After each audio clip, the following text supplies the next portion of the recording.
Сумерки переходили в ночь, когда Нера Нула вышел из автолайнера у своего космодрома.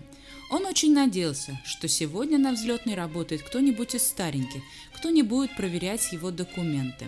Нула снял темные очки и положил их в карман своей куртки, надеясь, что его зеленые глаза не вызовут подозрений. Дернув старую дверь на себя, он зашел вовнутрь, и яркий свет ламп ослепил его. Пришлось на мгновение остановиться, чтобы сориентироваться, куда двигаться дальше. Это место он проходил вслепую не первый раз, смутно различая работника и скорее узнавая его только по голосу. Так было всегда при ярком свете. Его глаза отказывались что-либо видеть. «Нула, какими судьбами? У тебя же выходные, ты только вчера прилетел!» Раздался знакомый голос толстушки Люси, и Нера с облегчением выдохнул. Она работала давно и, скорее всего, даже не помнила про надпись в его документах «Астриец». «Мне нужен взлет, Люси. Можешь мне дать воздушный коридор?» – мягко спросил он, пытаясь скрыть свое волнение и почти полную слепоту. «Ох, сегодня такой день чудесный, праздник же! Мы победили Астру, а ты опять работать в космос? И куда на этот раз?» Люси любила поболтать со всеми исследователями, а то еще и выпить чашечку терпкого и бодрящего куэба на дорогу. Нера поборол в себе желание ответить по поводу уничтожения его расы и планеты. «Это секретное задание», – отшутился он и направился к выходу.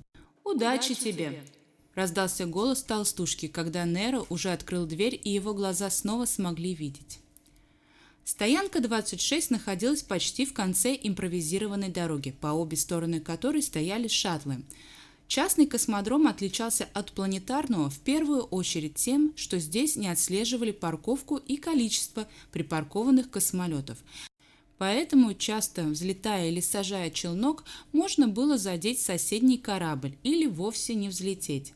Корабль Нула находился в самом конце, поперек дороги, и его можно было даже видеть. Накануне кто-то занял его место парковки под номером 26, и Нера пришлось посадить Утопию на свободное место, да так, чтобы не переградить возможность взлета другим.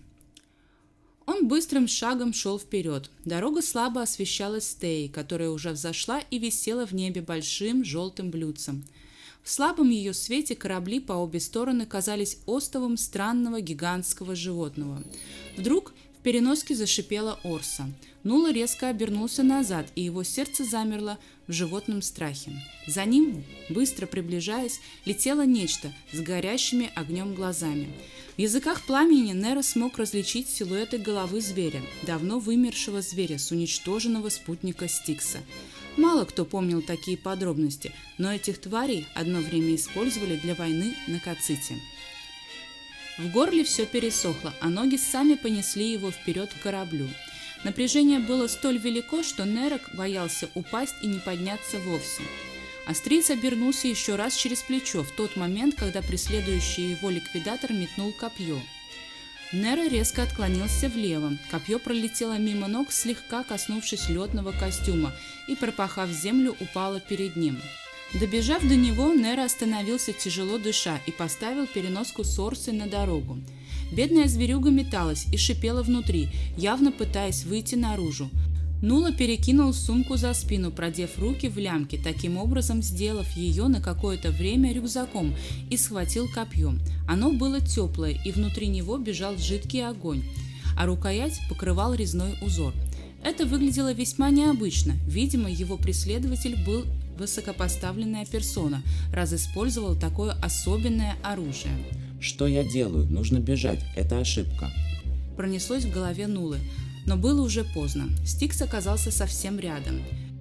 Ничего не оставалось, кроме как сделать выпад вперед и попробовать ранить преследователя, чтобы остановить эту погоню.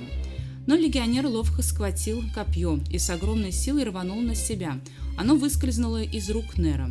Астриец упал, глаза тут же заволокло пылью, сильно защипало и потекли слезы.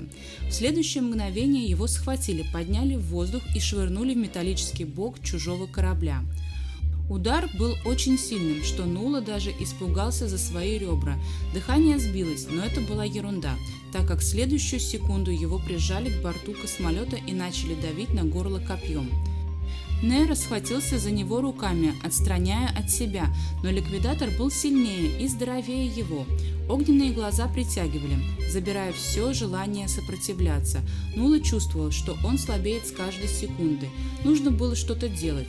Или сейчас, или никогда больше. Он с трудом отвел взгляд от гипнотического действия огня и посмотрел на переноску, в которой по-прежнему оставалась Орса.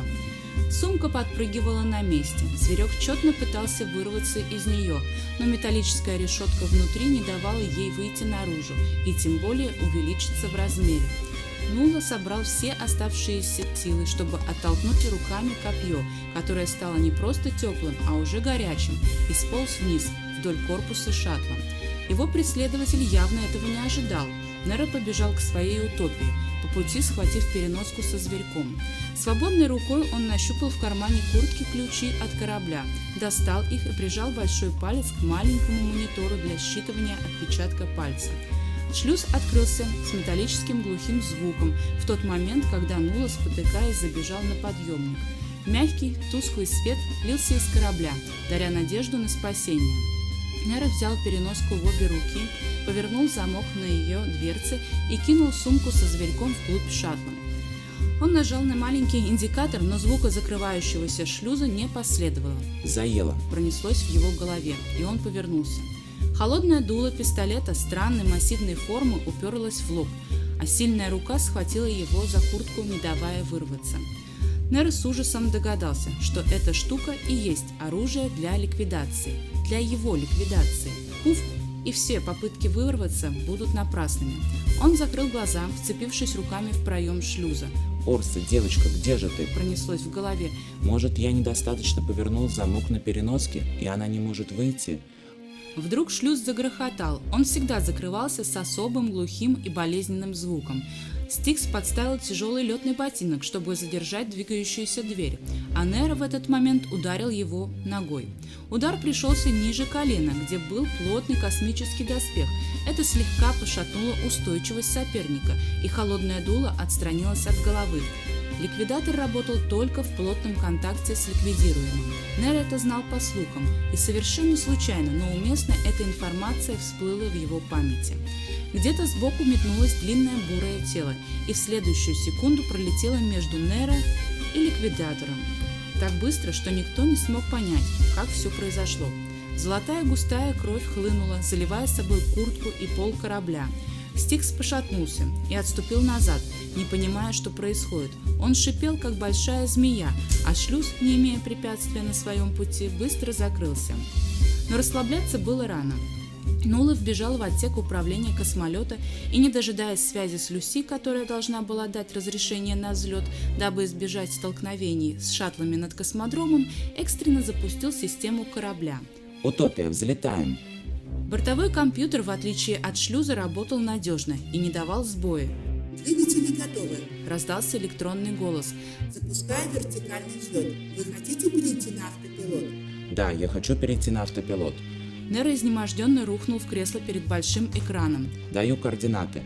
Галактика 5, спутник Треи, планета Кламея. После выхода на орбиту Люма делаем ускорение и падение в гиперрежиме в 5-ю параллель. «Принято. Общая продолжительность полета 120 часов». Голос компьютера исчез, а на экране появился маршрут с траекторией движения. Неро попробовал расслабиться, устроившись в кресле и закрыв глаза.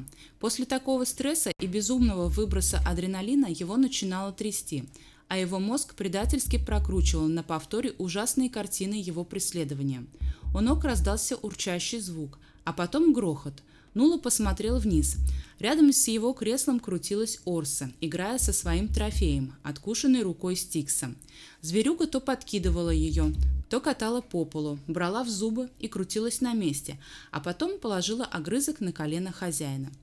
Рука была в перчатке, из нее торчали кости и шматки отгрызанного мяса. Кровь уже не лилась, а пальцы были еще целые. Неро взял огрызок, покрутил его в руке, устало рассматривая.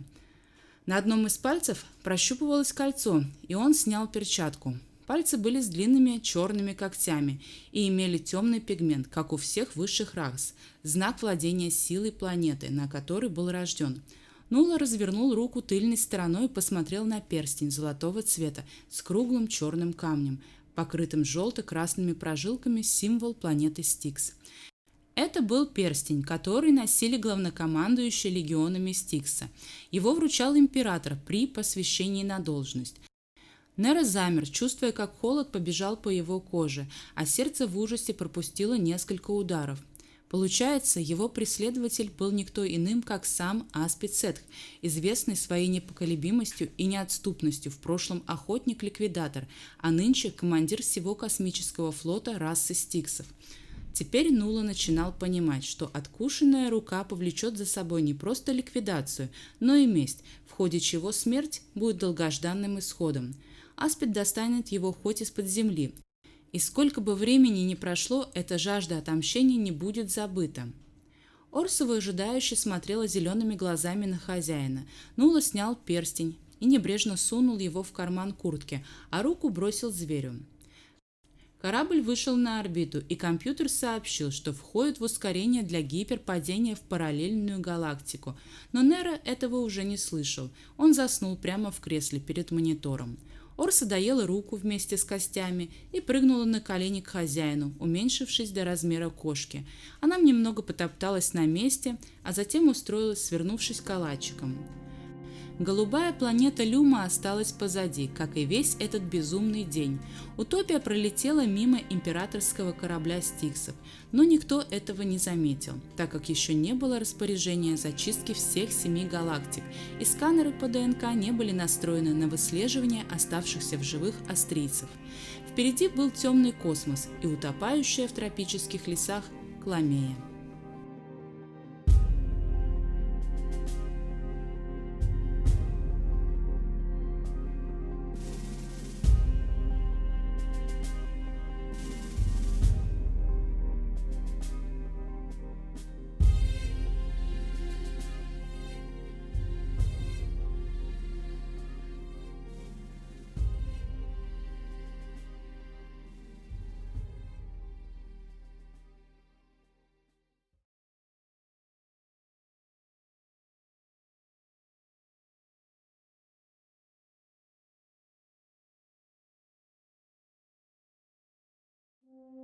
Седьмой галактический крейсер разворачивался, чтобы уйти с орбиты Люмы после зачистки и возвращения на борт самого императора Кроноса III. Всего у Стиксов было 7 лайнеров, каждый из них контролировал свою галактику и следил за равновесием в ней. Императорский крейсер отличался своими размерами, он был самым большим из всех и отвечал за 7-ю параллель, в которой и находилась планета Люма. На главном корабле был военный блок, научно-исследовательский, блок технологий и, конечно, личные каюты отдыха, в том числе и императорские апартаменты.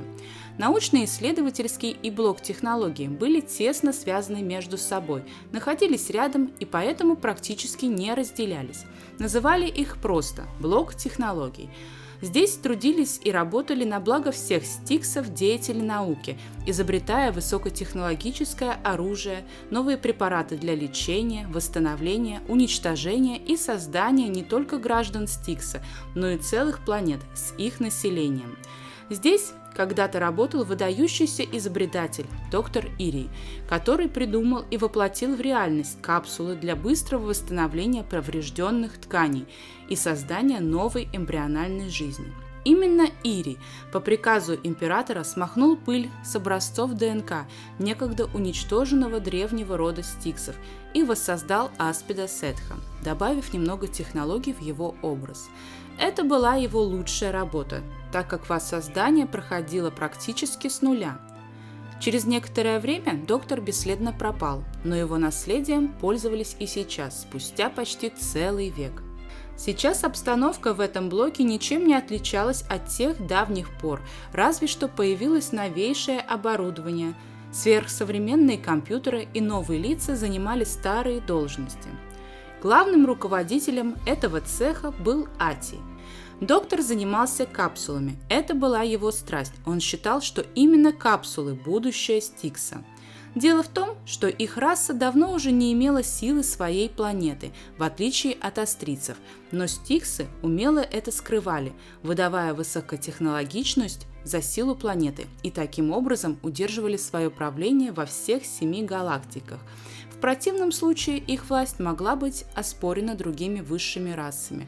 Но так удачно сложилось, что других 2 высших рас больше не осталось.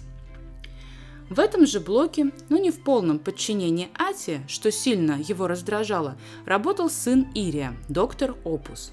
Он находился в распоряжении Сетха и только из-за своего рабочего места должен был подчиняться общим правилам и порядкам этого блока. Сын Ирия был полной противоположностью мрачного доктора Атия. Его круглое подвижное лицо не напоминало маску, а в черных глазах всегда сияла искра доброты.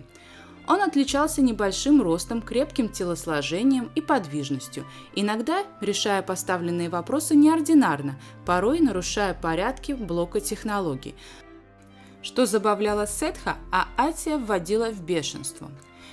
В подчинении Опуса была Гера. Она занималась новыми разработками, все время трудясь над какой-нибудь новинкой своего личного изобретения. Высокая, худая брюнетка с неимоверно ровной челкой, когтистыми руками и глазами цвета космоса. По меркам Стикса она была первой красавицей. Вместе с Опусом они творили чудеса и были весьма дружной командой техников. В этот день доктор Опус лежал на полу своей лаборатории под старенькой капсулой, одной из первых разработок его отца, и пытался перепрошить ее. Эти капсулы уже не использовались, на их смену пришли новые, которые делал отдел Атия, основываясь на изобретениях Ирия. Работа по инсталляции была не из легких. Новое программное обеспечение никак не хотело корректно работать на старенькой и потертой годами капсуле, но доктор Опус не сдавался.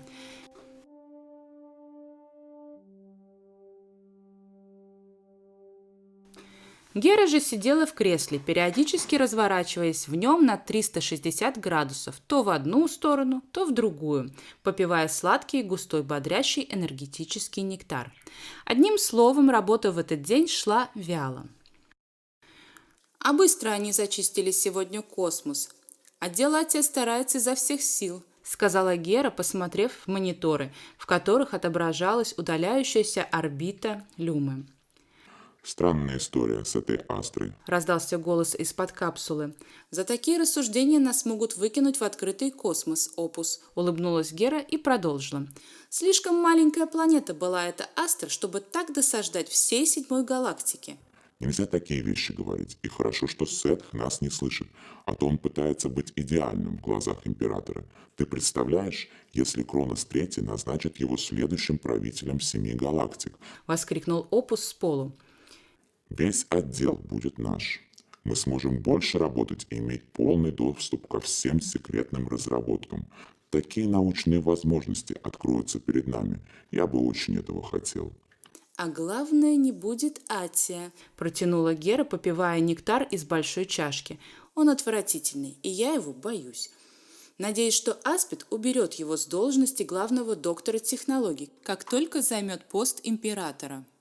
Она еще раз повернулась кругом на крутящемся кресле, как вдруг на монитор пришел вызов Саксида. «О, это главнокомандующий!» – воскликнула Гера, подпрыгнув в своем кресле и чуть не разлив на себя горячий напиток. Опус тут же вылез из-под капсулы, оправляя свой темно-бордовый мундир, говорящий о его работе в блоке исследовательских технологий. На экране появилось изображение Аспида с рукой, перемотанной медицинской материей, останавливающей сильные кровотечения. Она выглядела словно темная смола, обволакивая, плотно покрывая рану, дезинфицируя ее и останавливая кровь.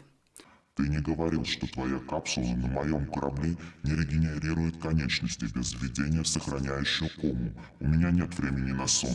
Недовольно прошипел Сетх. Лицо Опуса исказило гримаса боли и сожаления. Но для этого есть другие приборы, более портативные. Выкрутился доктор. Регенерация – процесс длительный, и моя капсула делает это только через погружение в кому. Тогда зачем она нужна? Злобно прохрипел Аспид. Что с Ругой? Перебила их Гера, переводя тему. Откусили. Астрийцы? Гера, Еще более злобно прошипел Сетх, полыхая огненными глазами шлема. «Ладно, ладно, быстрее к нам и постарайся, чтобы тебя никто не увидел больше с оторванной кистью. Оставим это в тайне», – успокоила его Гера. Когда экран погас, Опус вопросительно посмотрел на Геру. «Что?» – встрепенулась напарница. Ты совсем его не боишься? Наконец поинтересовался доктор. «Нет», – задумчиво произнесла Гера, как будто взвешивая что-то в голове. «Давай лучше подготовим все для операции». Вскоре все было готово, и они в напряжении ждали Аспида. Прошло минут 20, как тяжелая дверь поднялась, и в помещение влетел Сетх.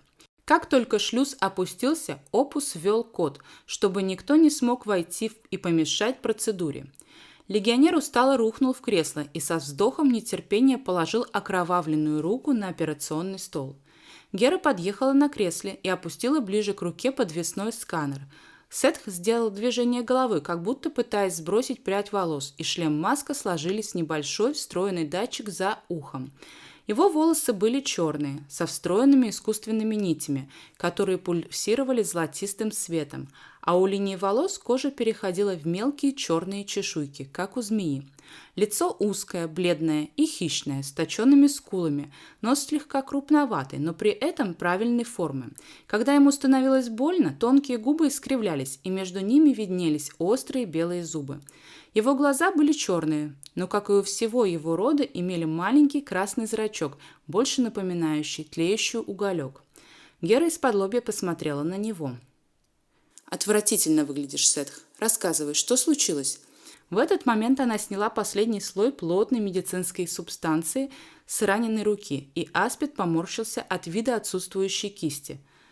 Это была здоровая зверюга. Я не видел таких. Спокойным и усталым голосом начал Аспид. Что за зверюга? Поинтересовался Опус, вводя в другую руку Сетха обезболивающее. Коричневая, меховая, длинная такая, и хвост очень длинный. Где ты ее нашел? Гера запустила сканирование поврежденных тканей. Она защищала своего хозяина, Астрица. Посмотрим, может, осталась слюна этого зверя, и мы сможем узнать, кто это был. Гера уткнулась в монитор, изучая данные сканера. Да, вот, остались следы. Сканер показывает, что это была австрийская орса. Интересное и очень редкое животное, обитает только на Астрии. Вернее, обитало. Заметил Опус. Я полагаю, что мы еще встретимся. «Ты не ликвидировал австрийца?» – удивилась Гера, устанавливая небольшую капсулу на руку и настраивая ее работу, синхронизировав со сканером. Эта новость ее здорово удивила. Обычно главнокомандующий справлялся без проблем со всеми заданиями, а уж ликвидация для него никогда не представляла сложностей. Нет. С сожалением в голосе глухо отозвался Аспид и отвернулся в другую сторону. Мне завтра на отчет к Кроносу. Хотелось бы, чтобы мою руку не заметили. И не заметят, но постарайся ей лишний раз не светить, в прямом смысле этого слова. Отозвался Опус, вводя какие-то данные на компьютере. Прошло около часа, когда операция была завершена, и руку можно было извлечь из небольшого контейнера. Сетх с изумлением уставился на это чудо. Вместо руки, к которой он привык, была рука, но она была прозрачная, светилась легким голубоватым светом, и в ней двигались маленькие синие огоньки. Он вопросительно посмотрел на Опуса, ожидая пояснений. Это оболочка твоей руки. Ты можешь уже ей пользоваться, как своей родной. В ней 2 вида нанороботов, огоньки синего цвета. И доктор ткнул когтистым пальцем в один из огоньков, который шустро скользил под прозрачной искусственной кожей. Одни из них строят ткани, другие уже сейчас позволяют тебе пользоваться рукой, выстраивая первичные связи и соединяясь с твоими нервами и мышцами. Через пару недель нанороботы восстановят в ней кость, потом нервы и кровеносную систему, суставы и связки, мышцы и кожа и когти в последнюю очередь. Пигмент тоже будет восстановлен. Она будет, как и положено, чернее космоса и самого Стикса. Процесс болезненный, особенно когда появятся нервы, поэтому вот тебе препарат в виде ампул, принимай их утром и вечером, чтобы нормально функционировать. Завтра одень перчатку и иди к императору, и не свети рукой. Опус закончил монолог и протянул Сетху маленькую железную баночку. Но в этот момент казалось, что легионера ничего больше не волновало, только его новая мерцающая в полумраке лаборатории рука. Он долго не мог отвести глаза от синего свечения. Легионер никогда раньше не видел процесс отращивания конечностей через эту новую систему. После того, как Аспид ушел, скрыв лицо шлемом, вполне довольный своей новой рукой, Опус навел порядок и сел за монитор. Его очень заинтересовало животное, которое откусило руку Сетху, и он стал искать информацию о редком существе – Орсе.